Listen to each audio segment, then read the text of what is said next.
Hello everybody, welcome back to our HardReset.Info channel. In today's video, I'll show you how to change equalizer settings on your HISENSE TV.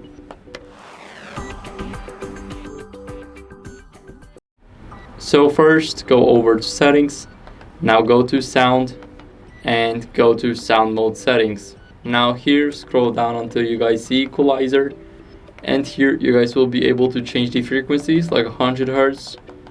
Now another one, 250, 600, 1 kilohertz, 2.5 kilohertz, 6 kilohertz, and 10 kilohertz. So as you guys can see, we can change it by moving our arrows on the TV, and here we can also reset it to default. So that's basically it. I hope this video helped you, and if it did, then leave a like, sub, and a comment, and I'll see you in the next one.